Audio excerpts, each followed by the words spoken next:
ሚዲያችንንና ፕሮግራሞቻችንን ሰብስክራይብ፣ ላይክ እና ሼር በማድረግ እንድትከታተሉንና እንድታደምጡን በአክብሮት ሰላም ጤና ይስጥልኝ። ታማኝ መረጃ ምንጩ ከሎሚ ቴሌቪዥን የሰዓቱ ዜናዎች ይዘንላችሁ ቀርበናል። ከሀገር ውስጥ ፖለቲካ እስከ ቀጠናው የጸጥታ ሁኔታዎች ድረስ የተሰሙ አበይት መረጃዎችን ዋና ዋናዎችን አስቀድመን እናደምጣችኋለን። ሎሚ የነገ ብሩህ ተስፋ ጽኑ መሰረት። በትግራይ ራያ አላማጣ አካባቢ የድሮን ጥቃት መፈጸሙን ተገለጸ። ዶክተር ቴድሮስ አድሃኖም የኢትዮጵያ መሪዎች ለግጭቶች ፖለቲካዊ መፍትሄ እንዲፈልጉ ጠየቁ። በሳዑዲ አረቢያ የጫትና አደንዛዥ ዕፅ ዝውውር 8 ኢትዮጵያውያን በቁጥጥር ስር ዋሉ። እስራኤል የትራምፕን ባለ 15 ነጥብ የሰላም ሀሳብ ውድቅ አደረገች። ለአሁን ያዝናቸው አርዕስተ ዜናዎቹ በከፊሉ እነዚሁ ነበሩ። አሁን ደግሞ የክስተቶቹ ዝርዝር መረጃ፣ ምክንያቶችና ተያያዥ ትንታኔዎችን ሰፋ አድርገን ወደምናይበት ወደ ዝርዝር ዜናዎቻችን እንሻገራለን። አብራችሁን ቆዩም። በትግራይ ራያ አላማጣ አካባቢ የድሮን ጥቃት መፈጸሙን ተገለጸ። ጥቃት የተፈጸመው ዛሬ ነሐሴ 4 ቀን 2018 ዓ.ም ከጠዋቱ 2 ሰዓት አካባቢ መሆኑን የወጡ መረጃዎች አሳይተዋል። በትግራይና አማራ አዋሳኝ አካባቢ በራያ አላማጣ ወረዳ አርማ 26 ተብሎ የሚጠራው የትግራይ ሰራዊት መሽጎ በነበረበት መርዋ የተባለ ቀበሌ የድሮን ጥቃት እንደተፈጸመ ታውቋል። እንደ አካባቢው ምንጮች ገለጻ ጥቃቱ መርዋ ሁለተኛ ደረጃ ትምህርት ቤት፣ በችግኝ ጣቢያና በቤተ ክርስቲያን አቅራቢያ 3 የድሮን ጥቃት ተፈጽሟል። ጥቃቱ በአካባቢው በነበሩ የትግራይ ኃይሎች ላይ ጉዳት አስከትለዋል የተባለ ሲሆን ነገር ግን የጥቃቱ መጠን እስካሁን አልተገለጸም። ከጥቃቱ በኋላም በአካባቢው ድሮን ስታንዣብብ እንደነበረች መረጃዎች አመላክቷል። ስለደረሰው ጥቃትና ጉዳት እስካሁን ከትግራይ ይሁን ከፌዴራል መንግስት የተሰጠ ማብራሪያ የለም።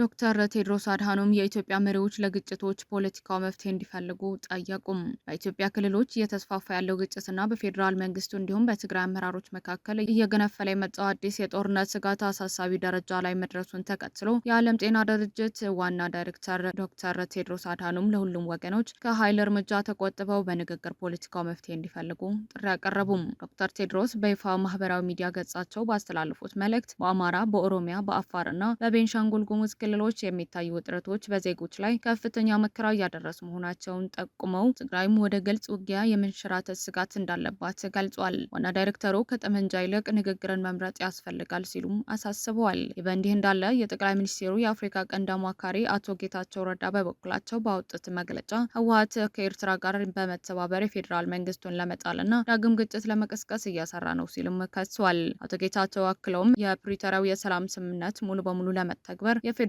መንግስቱ ቁርጠኛ መሆን እንዳለበት ገልጸው ዓለም አቀፉ ማህበረሰብ በድንበር አካባቢ ያሉ ወታደራዊ እንቅስቃሴዎችን በሳተላይት እንዲከታተልና ተጠያቂነት እንዲያሰፍን ጠይቋል።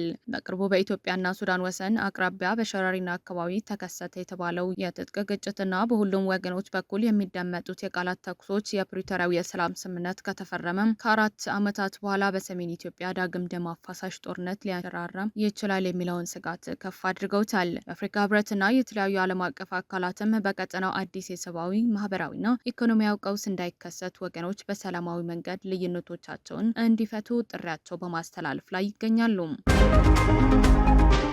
በሳዑዲ አረቢያ የጫትና አደንዛዥ ዕፅ ዝውውር 8 ኢትዮጵያውያን በቁጥጥር ስር ዋሉ።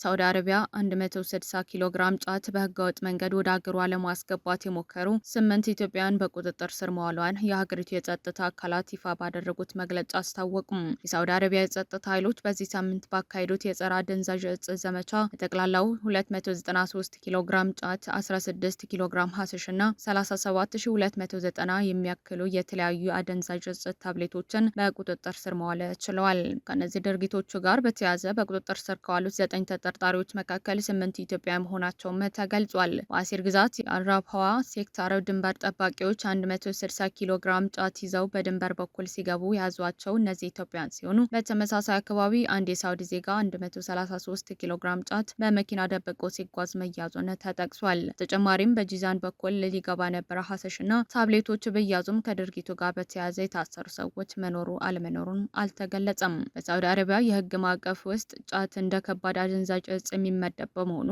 ወደ ሀገር ውስጥ ለማስገባት ወይም ለማሰራጨት የሚሞክሩ ግለሰቦች እስከ ሞት ቅጣት የሚደርስ ከባድ ፍርድ ይበየንባቸዋል። ባለፈው ወር ብቻ በወንጀል ከተከሰሱት መካከል የ6 ኢትዮጵያውያን ሞት ቅጣት በስቅላት የተፈጸመ ሲሆን ይህም ከዚህ ዓመት ብቻ በሳውዲ አረቢያ የሞት ቅጣት የተፈጸመባቸውን የኢትዮጵያውያን ቁጥር ከ20 በላይ አድርሶታል። በእንዲህ እንዳለ አሁን በቁጥጥር ስር የዋሉት ዜጎች ጉዳይ በሳውዲ አረቢያ በተለያዩ ማረሚያ ቤቶች የሚገኙና የሞት ፍርድ ተፈርዶባቸው ቅጣታቸው የሚጠባበቁ በርካታ ኢትዮጵያውያንን አሳዛኝ ሁኔታ ዳግም አጉልቶ አሳይቷል። መረጃዎች እንደሚያመለክቱት የሞት ፍርድ ተበይኖባቸው ውሳኔው በመጠባበቅ ላይ የሚገኙ ኢትዮጵያውያን ቁጥር ከ200 በላይ ይገመታል። ቀደም ሲል በሳውዲ አረቢያ የሞት ፍርድ ተፈርዶባቸው በተለያዩ ማረሚያ ቤቶች የሚገኙ ኢትዮጵያውያን የድረሱልኝ ጥሪ ማቅረባቸውን ይታወሳል። የሞት ፍርድ የተበየነባቸው ተከሳሾችና ቤተሰቦቻቸው በሰጡት ቃል አብዛኞቹ ዜጎች የህጉ ጥብቅነት ሳይረዱ ወይም በደላሎችና አሻጋሪዎች እጅ መጫወቻ በመሆን ወደዚህ አደገኛ ወንጀል እንደሚገቡም ተናግረዋል። የሞት ቅጣት የተበየነባቸው ተከሳሾች የዲፕሎማሲያዊ ድጋፍ ማነስና የህግ ከለላ እጥረት እንዳለባቸው በመጠቆም የኢትዮጵያ መንግስትና የዓለም አቀፍ የሰብአዊ መብት ተቋማት የሞት ቅጣቱ ወደ እድሜ ልክ እስራት እንዲቀየርላቸው ወይም ወደ ሀገራቸው ተመልሰው እንዲቀጡ የዲፕሎማሲ ጥረት እንዲያደርጉም ሲማጸኑ ቆይተዋል። አሁን የተያዙ 8 ኢትዮጵያውያን ጉዳዩ የሀገሪቱን ጥብቅ ህግ መሰረት በማድረግ ተመሳሳይ ከባድ ፍርድ ሊጠብቃቸው የሚችል በመሆኑ በቀጠናው የሚሰሩ የህገ ወጥ የሰውና እጽ አሸጋጋሪዎችን መታገል እንዲሁም በስደት መንገድ ላይ ያሉ ዜጎችን ግንዛቤ ማሳደግ አሁንም ያልተፈታ አገራዊ ፈተና ሆኖ ቀጥሏል። በይፋ ከተከፈተ 26 ቀናት ባስቆጠረው የኢትዮጵያ ሀገራዊ ምክክር ጉባኤ ላይ ማህበራዊ፣ ኢኮኖሚያዊ እንዲሁም የአርሶና አርብቶ አደር ጉዳዮች በሚለው አጀንዳ ስር የመሬት ባለቤትነት፣ የህዝብ ቆጠራ፣ ውክልና፣ የግብር መጠንና ፍትሐዊ ሀብት ክፍፍልን የተመለከቱ መሰረታዊ ጥያቄዎች በሰፊው ተመክረውበታል። በምክክር መድረኩ የመሬት ባለቤትነት በተመለከተ ከተሳታፊዎች 3 ዋና ዋና አማራጮች የቀረቡ ሲሆን መሬት የግል፣ የመንግስት ወይም የህዝብና የመንግስት ይሁኑ የሚሉ መከራከሪያዎች ላይ ሞቅ ያለ ውይይት ተደርጓል። መሬት የግል ከሆነ በተወሰኑ ባለ ሀብቶች እጅ ይወድቃል፣ የመንግስት ከሆነ ደግሞ የዜጎች የመጠቀም መብት ይጎዳል የሚሉት ስጋቶች ከተነሱ በኋላ የወል የመንግስትና የግል መሬት ክፍፍል በህግ ማዕቀፍ እንዲወሰንና መንግስት መሬት ሲፈልግ ተመጣጣኝ ካሳ እንዲከፍል የሚያስገድድ ምክረ ሀሳብ ቀርቧል። በሌላ በኩል ከጊዜ ወደ ጊዜ እየጨመረ ከመጣው የኑሮ ውድነት ጋር ተያይዘው አሁንም ያለው የደሞዝ መጠንና የግብር አከፋፈል ፍትሐዊ አይደለም የሚል አብዛኞቹ ተመካካሪዎች ተስማምተውበታል። በዚህም መሰረት ዝቅተኛ ደሞዝ የሚያገኙ የህብረተሰብ ክፍሎች የታችኛው ወለል ሙሉ በሙሉ ከግብር ነጻ እንዲሆኑና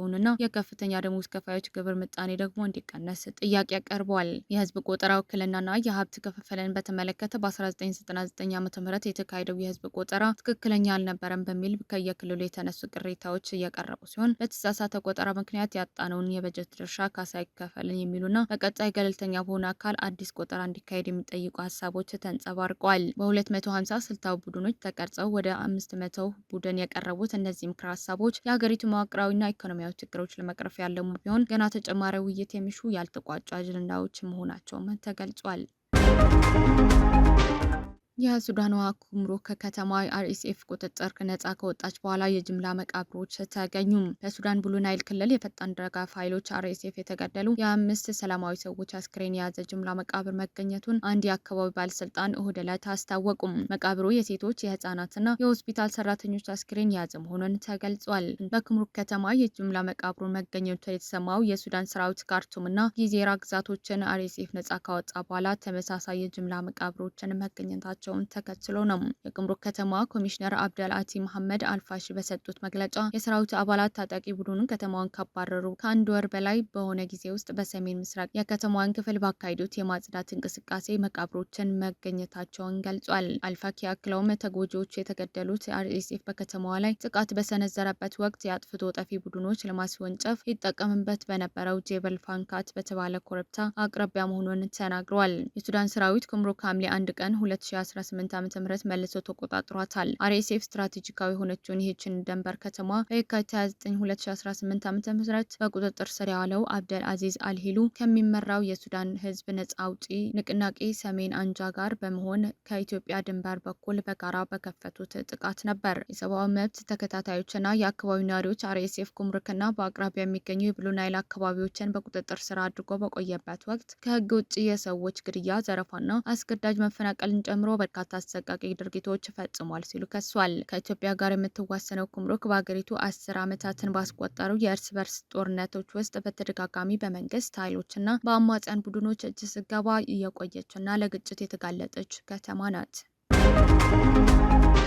እስራኤል የትራምፕ ባለ 15 ነጥብ የሰላም ሀሳብ ውድቅ አደረገች። የእስራኤል ጠቅላይ ሚኒስትር ቤንያሚን ኔታንያሁ የአሜሪካው ፕሬዝዳንት ዶናልድ ትራምፕ ያቀረቡትን ባለ 15 ነጥብ የጋዛ ሰላም እቅድ እስራኤል ሙሉ በሙሉ ውድቅ ማድረጓን ይፋ አደረጉም። ጠቅላይ ሚኒስትር ኔታንያሁ እሁድ ዕለት ለካቢኔያቸው በሰጡት መግለጫ የሰላም እቅዱ ውድቅ ለማድረግ እንደ ዋነኛ ምክንያት ያቀረቡት ሐማስ በቅድሚያ ሙሉ በሙሉና በተግባር ትጥቅ መፍታት አለበት የሚል እንደሆነ ገልጿል። የእስራኤል ጦር ሐማስ በትክክል ትጥቅ እስኪፈታ ድረስ ከጋዛ አይወጣም፣ በዜጎቻችን ና በወታደሮቻችን ላይ የሚቃጣን ማንኛውም ስጋት መቀልበሳችንን እንቀጥላለን ሲሉ ኔታንያሁን አስታውቋል። በሌላ በኩል የሐማስ ባለስልጣናት ለቢቢሲ በሰጡት ምላሽ ቡድኑ ለስምምነቱ ያለው ቁርጠኝነት በማረጋገጥ የ15 ነጥቡ እቅድ ተግባራዊ ለማድረግ በኃላፊነት ስሜት ለመሳተፍ ዝግጁ መሆን ተናግረዋል። ሆኖም ሐማስ ከባድ መሳሪያዎችን የሚያስረክበው እስራኤል በጋዛ የምታካሄደው ጥቃት ስታቆምና ወታደሮቿ ሙሉ በሙሉ ስታወጣ እንደሆነ ቅድመ ሁኔታ አስቀምጧል። የትራምፕ የሰላም ቦርድ ያቀረበውና የሰላም ቦርድ መመስረት